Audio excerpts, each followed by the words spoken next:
Okay, so continuing on with the exam. What is displayed with the following line in the method?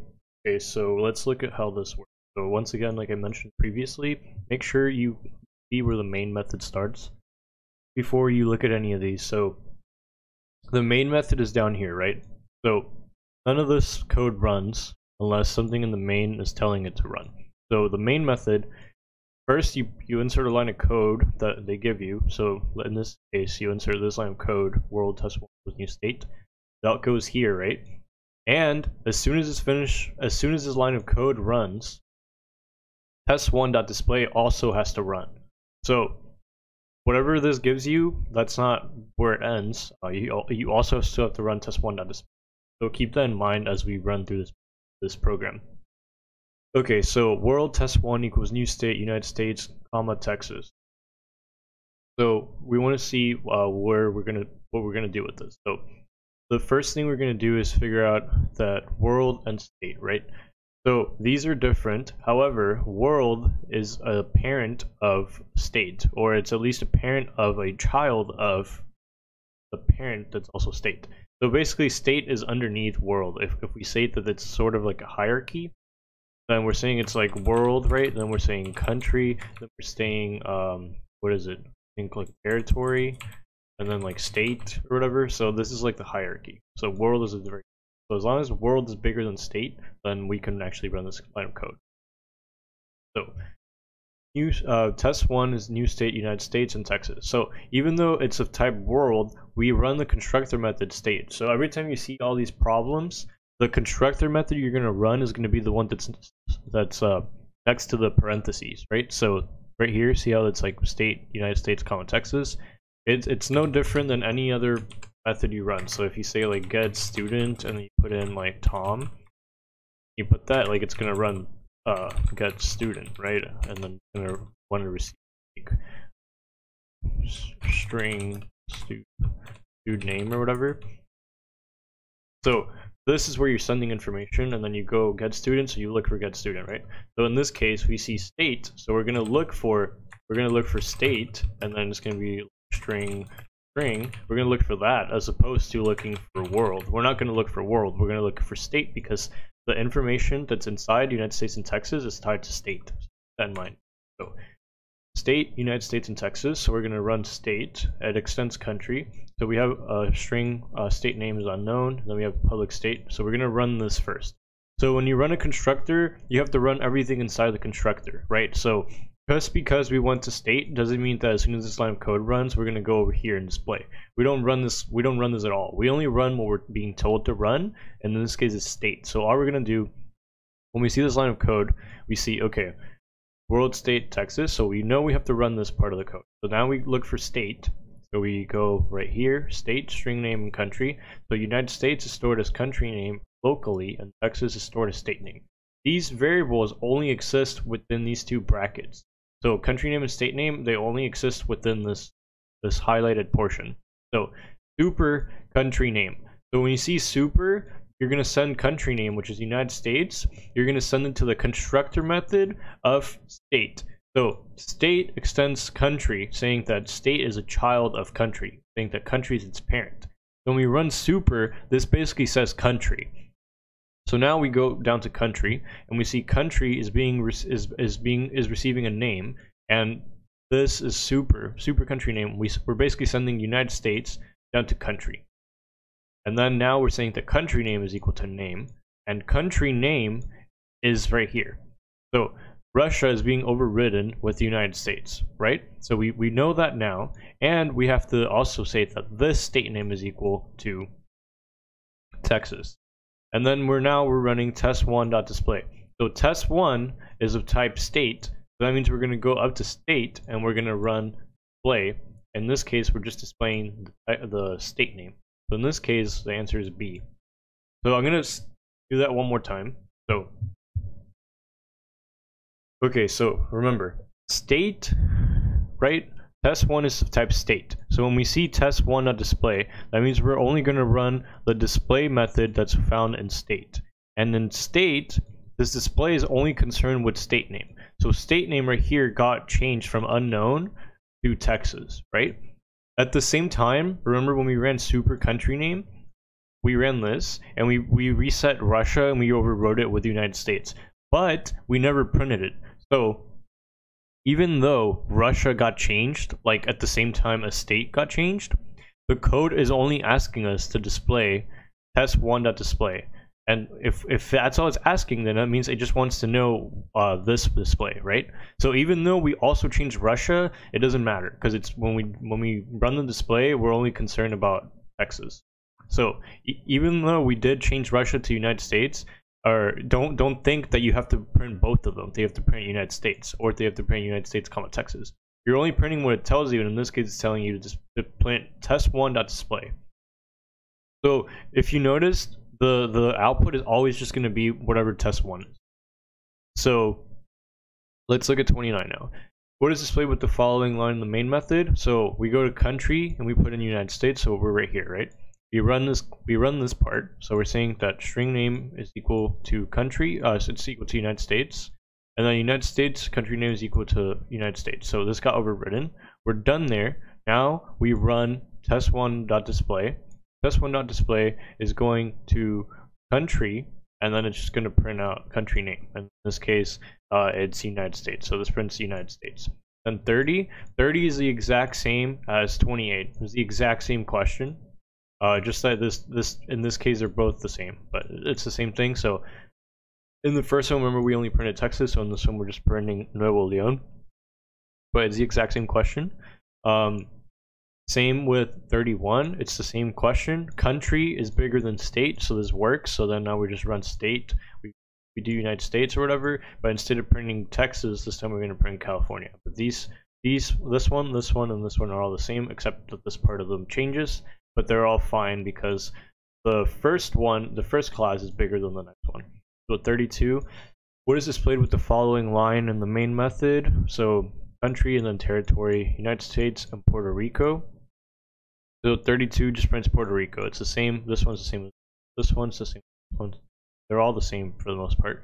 33, what is displayed with the following line? So territory. So in this one, we're gonna print Puerto Rico as well.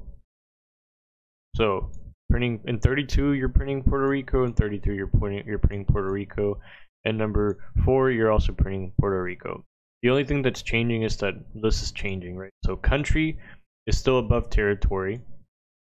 Territory is the same level as territory. World is above territory, so they all work. And then when we run this part, all you're doing is going to test1. So test1 is type territory, right? So you're going up to territory, and you're printing the display with this one. Just territory name is just equal to Puerto Rico. So 35, what is displayed with the following line? World test1 is equal to new world, United States, Puerto Rico. So 35, okay, so 35 is the only one that's an exception. So let's look at it. So if you notice before, state right here, when we run the state constructor, we're putting United States and California, right? So state has 2 spaces, country name, comma, state name. So that's 2. And then when we run territory, we also putting 2 things in it. And when we look for territory, it still has 2 things, right?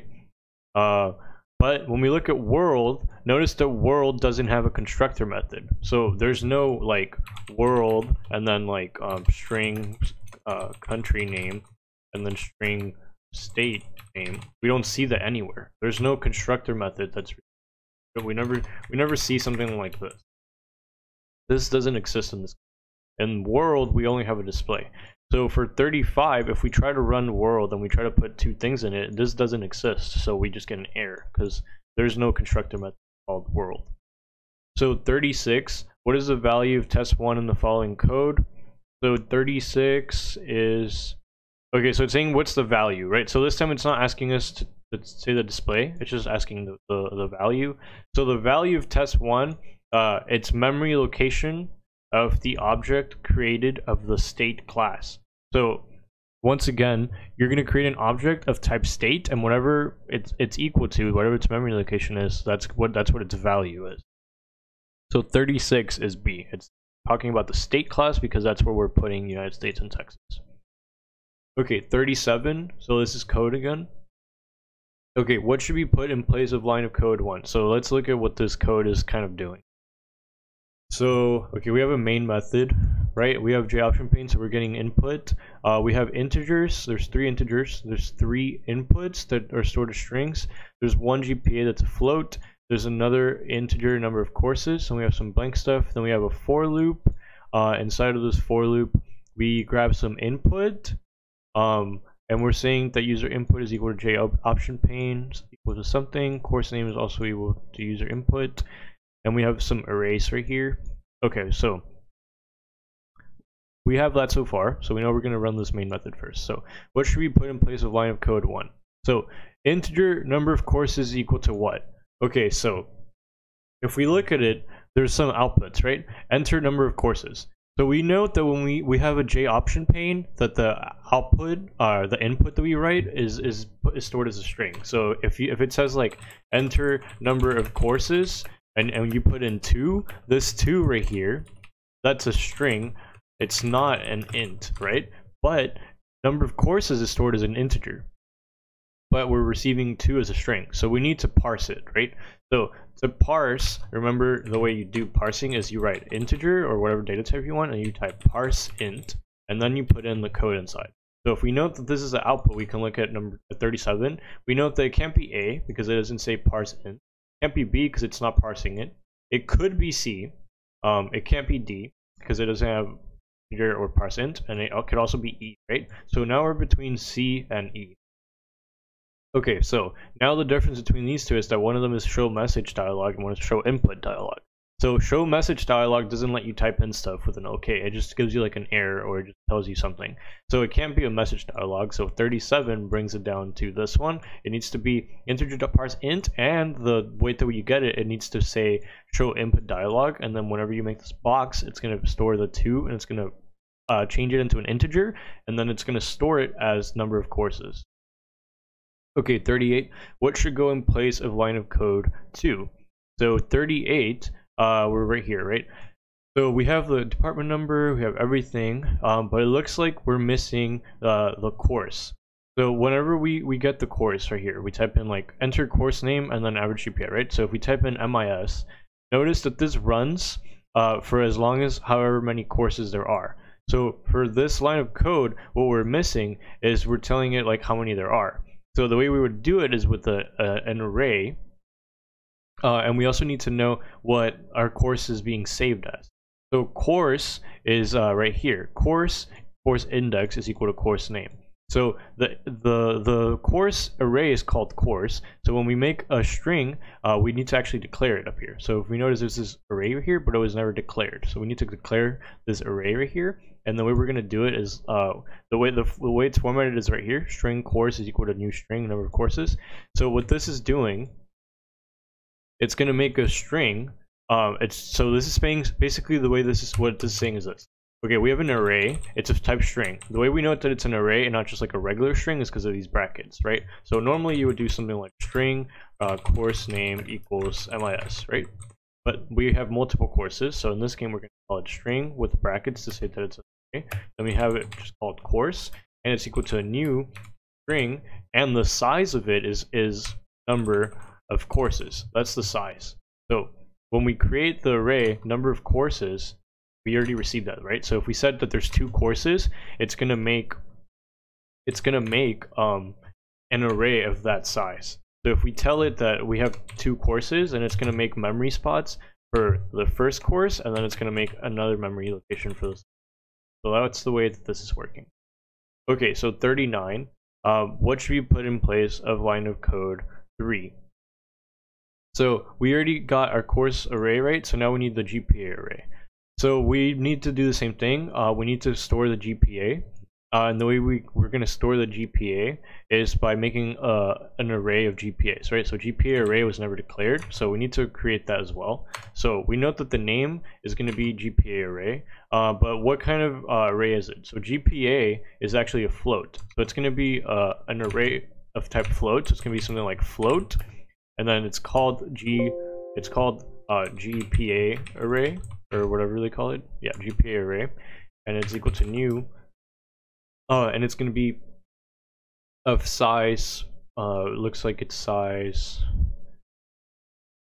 float, and it's equal to the number of courses as well. So the reason it's equal to the number of courses is because whenever you make the array, originally we said, okay, we need to make, if we say there's 2 courses, and we're going to make an array of size 2 for like storing the course name, right? But each course also has an array it also has a GPA.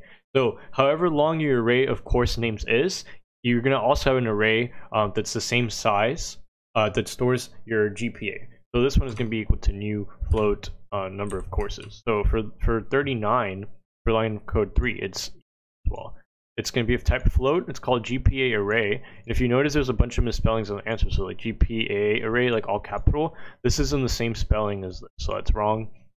So for this one, it's float a GPA. So it's E for 39. Then 40, what should we put in place of line of code 4? Okay, so this is where we're making our enter course name and then plus, right? So that means we're at this box. So we're basically trying to make this output box in this question. So it's saying, okay, user input, that's a string, right? That's a string, so we're fine so far. Equals J option pane the show input dialog, null, enter course name, and then, so we have up to right here, and then, right? So then we wanted to display average GPA. So in our answer choice, it needs to say average GPA somewhere. So, and then plus, we need to say average GPA, and then notice that it skips a line, right? So it also needs to have like this /n. So, and average GPA, and then be sure to specify a course name plus, and then we have and GPA with the comma. So for 40, it's C. What distinguishes 40 is that it's the only one that has this -n. So A doesn't have the -n. E has a double -n, right? And B also doesn't have a -n. So the only one that has a -n is. Okay, 41. What should we put in place of line of code 5? So line of code 5 is making, it looks like it's like the system.out.println, or let's see.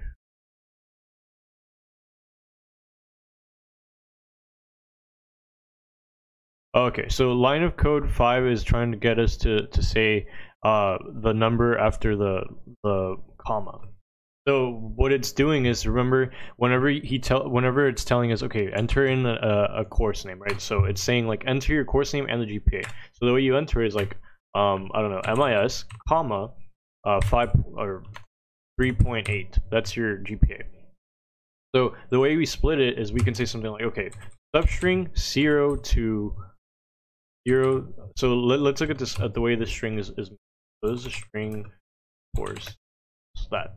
So the M is at position 0, the I is at 1, that's at 2, the comma is at 3, the 3 is at 4, the period is at 5, and the 8 is at 6, right? So if you want to just get the MIS, then you would say 0 through 3. 0 through 3 gives us a period, right?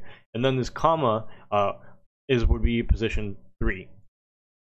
So the comma is at position 3. We could also do something like index of the comma, and then the comma will always the position of that will always be where we tell it. So if we have like right here, index of comma is 3, but let's say it was like MIS P2, then the comma in this case is at position 6, right? So if we use index of, it works for more than one type of input. So that's what we're basically doing for question 41. So we want to basically, we already saw that the course name, which is like the MIS part, it's user input substring 0 up until a comma. So now we know that 41 has to start at the comma, but then the question is, where do we stop it? So the way we're going to do it is we're going to start at this comma, and then we're going to put a +1 so that we can keep going to the end. So that's what we're going to want to do in place of the line of code. 41, the answer is going to be.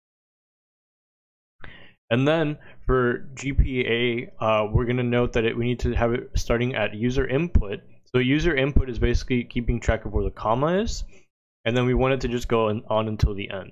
So for 42, it's going to start. It's going to basically do whatever we told it to do for user input. So we want to go ahead and do that one for 42. So for 42, it's going to be A. We're going to say that GPA is equal to the float.parseFloat. So we're going to basically turn user input. We're going to parse that into a float because we received it up here, but user input is still a string. So we want to be able to change it from a string into a float, and then we can store it as GPA. And then line of code 7. So line of code 7 is doing a for loop that's going to print out this right here. So if you notice, it's saying GPA for MIS is this, GPA for English is this. It's dependent on the size of number of courses. So we note that the size is going to have to be depending on course index, because course index is the one that originally went. So however many times the course runs is how many times this final one is going to run. So for 43, we note that it's going to have to start at 0 and its course index. It's going to be lesson courses and plus plus. So it's actually going to be the same as this one. It's going to be the same as this one. So that makes it a lot easier for us because we note that it's going to have to run the same amount of times as the first one run. So for 43, the answer is B. Okay, so 44. What should we put in place of line of code 8? So line of code 8 is just a simple system.out.println line. So it's going to say the GPA for blank. So we're going to look for one that says that. So it's going to say the GPA for plus course index. So that's right up until there is GPA course index. So GPA is just a variable, right? So if we put GPA, it's not gonna, it doesn't, that's not a array. So if you notice, it's like, it says GPA and then it has like the brackets saying the position. So GPA is just a variable, so we can't use that one. However, we can use B because it's GPA array, which we created right there, and 3. So for 44, the answer is B. The GPA for course index is GPA array course index. Okay, so now moving on to question 5. A hashing algorithm does which of the following? So this is another knowledge question. So the answer to this one is B. It's used to convert a key field to a physical location on the disk. Okay, and then when should you use random access files? So random access files are best used under what circumstance? So 45, the answer is B, when data are being stored from one month to the next. Okay. 40. Oh wait, this is a weird question actually. Okay, so there was some confusion with this one whenever we did this question. I think that this one might have been thrown out, but I believe the answer for this one is actually A, application such as. But this is a weird question. So I guess if you want to memorize this, go ahead and do so. But 46, it's for applications for checkout. Yeah, this one was a weird. I think only Cooper's class kind of talked about. Okay, 47. Okay, so 47, we're gonna have to go through this code. Okay, so the first thing you have to do is know what you have. Okay, so I'm gonna kind of go tell you what all this stuff means. So when you see total is equal to 0, that means that you have a variable called total equal to 0. And then when you see read transaction, it doesn't just mean like, okay, read a transaction. No, it means every time you see this box, read transaction, it means you're gonna go down here to this big box down here and do everything inside of it. So every time in here it tells you to read transaction, you're supposed to go down here and run this whole thing. And when you see read old master, you're supposed to go down here and then run this entire thing. And then once you see that, then you have a triangle and it's asking like a boolean, right? So you're gonna say, okay, is this less than or not less than? If it's yes, then you do what this is telling you. So it's telling you, okay, change your total variable, add 1 to it, read transaction. So that means run this whole thing again. And then you have another boolean, and then if both of them are true, then you end the main line. So every time you see read old master, don't just think like, okay, I'm gonna go from B1 to C1. No, you need to do the entire thing. You need to do everything that it tells you to do inside the box. Okay, and what else is there before we actually go through it that we need to know? I think, okay, so I guess one more. So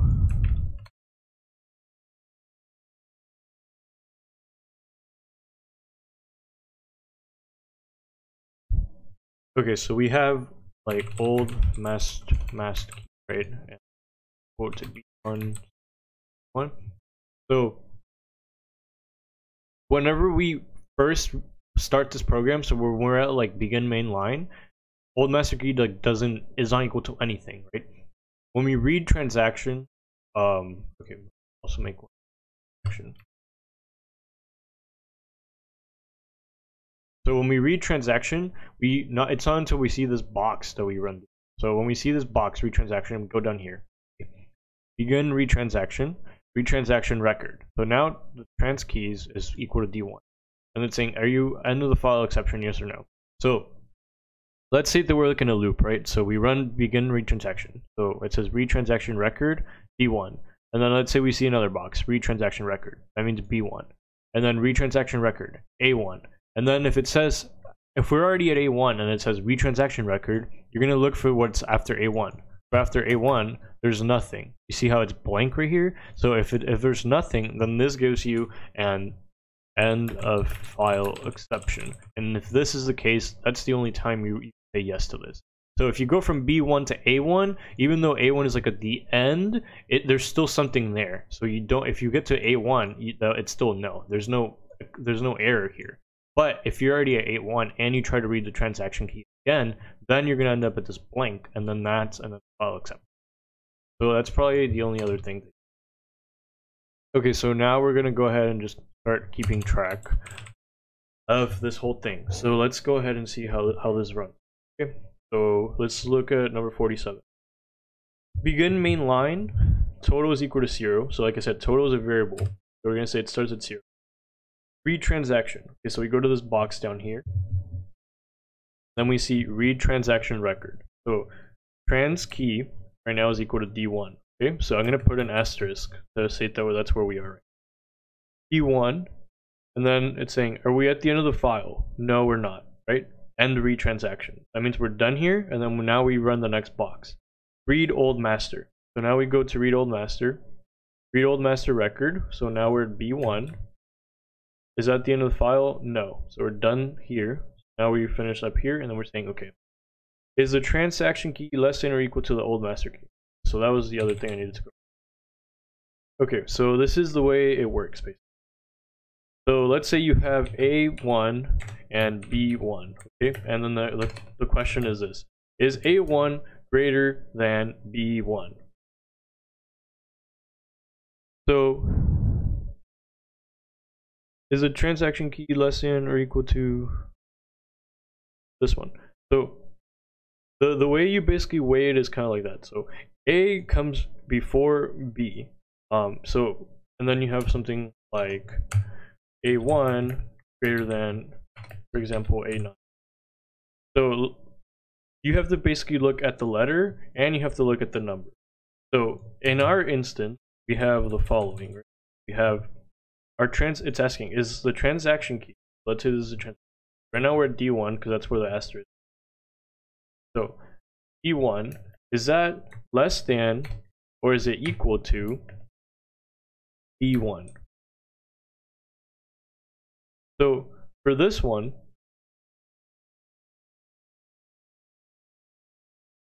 we have to basically see, okay, is D less than B? And then we also have to check on the next one. So for this one, we know that D1 comes after B1, so it's not less than. So we say no, and then we add 1 to total. So we have to basically be able to compare the letter, and we have to be able to compare the number. Okay, so now that we know that, then let's go ahead and try to run actual ones that we're running. Okay, so for 47, let's see if we can go ahead and run it kind of backward. So we want to be able to make sure that our total has been set up correctly. So we know that we started a total at 0, and we know that we're at B1 and that we're at D1. So the way we want to do this is kind of B1, is that less than? So in this case, it is less than. Go ahead and add transaction, the transaction. This will example. Okay, sorry, I think my audio hasn't been working this whole time. I'm gonna go ahead and make sure that my audio is working. Start this video.